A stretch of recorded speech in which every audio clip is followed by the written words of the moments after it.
समंदर, जो हमारी जमीन का 70% हिस्सा घेरे हुए है।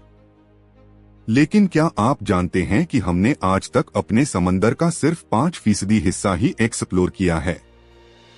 बाकी की गहराइयों में क्या छुपा है, ये कोई नहीं जानता। नाजरीन, रेम टीवी में खुश आमदीद। इंसान ने चांद पर कदम रख दिया है। हम मार्स पर बस्तियां बसाने की बातें कर रहे हैं, लेकिन क्या आप जानते हैं कि हमारी अपनी जमीन का 70% हिस्सा यानी हमारा समंदर आज भी एक बहुत बड़ा राज है। साइंस कहती है कि हमने आज तक अपने महासागरों का सिर्फ 5% हिस्सा ही एक्सप्लोर किया है। बाकी की गहराइयों में क्या छुपा है, ये कोई नहीं जानता। लेकिन साल 1968 में बहामास के साहिल के पास गोताखोरों डाइवर्स को पानी के नीचे कुछ ऐसा मिला जिसने पूरी दुनिया के होश उड़ा दिए। अटलांटिस का जिक्र सबसे पहले मशहूर यूनानी फिलोसोफर प्लेटो ने 360 BC में अपनी किताबों में किया था। प्लेटो के मुताबिक ये आइलैंड 9000 साल पहले मौजूद था। वो लिखते हैं कि अटलांटिस के लोग बहुत ही एडवांस्ड थे। उनके पास ऐसे जहाज थे जो हवा की रफ्तार से चलते थे और उनकी इमारतें सोने और चांदी से मढ़ी हुई थीं।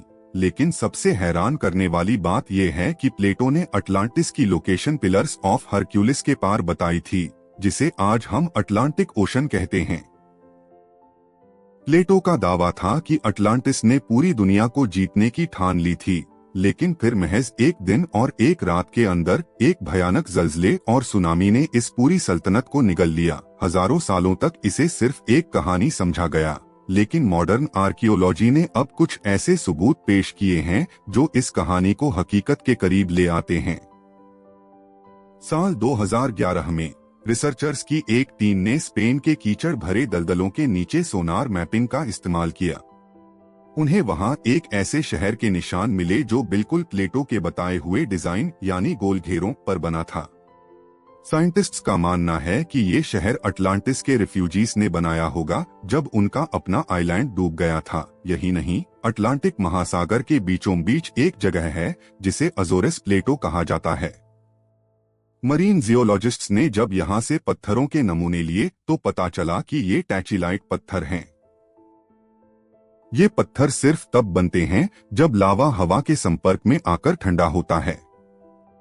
इसका मतलब साफ है कि समंदर का ये हिस्सा हजारों साल पहले जमीन के ऊपर था। जरा सोचिए, एक ऐसा कॉन्टिनेंट जो यूरोप और अफ्रीका के बराबर था, वो आखिर गया कहाँ?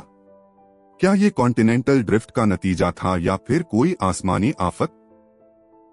जरा सोचिए, एक ऐसा कॉन्टिनेंट जो यूरोप और अफ्रीका के बराबर था, वो आखिर गया कहाँ? क्या ये कॉन्टिनेंटल ड्रिफ्ट का नतीजा था या फिर कोई आसमानी आफत? हाल ही में एक नई थ्योरी ने सबको चौंका दिया है।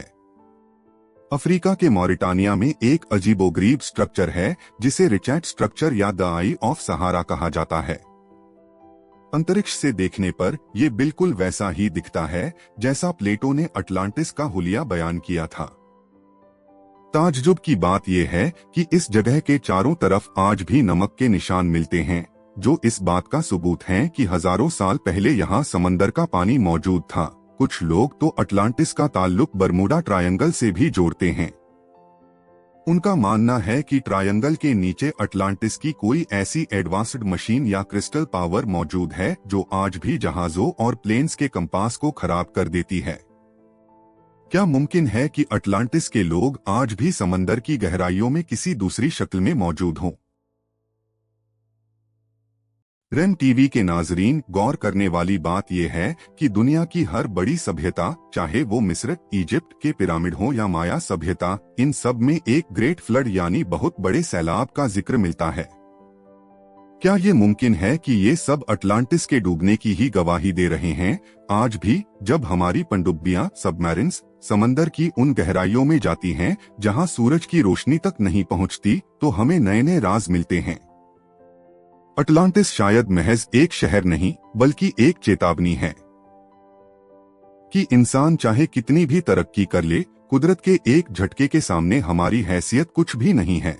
क्या आपको लगता है कि अटलांटिस वाकई मौजूद था या ये महज इंसानी कल्पना है? अपनी कीमती राय कमेंट्स में जरूर दें। अगर आपको हमारी ये गहरी तहकीकात पसंद आई तो वीडियो को लाइक करें और रेम टीवी को सब्सक्राइब करना ना भूलें। मिलते हैं एक और पुरस्कार मिस्टेरियस वीडियो में।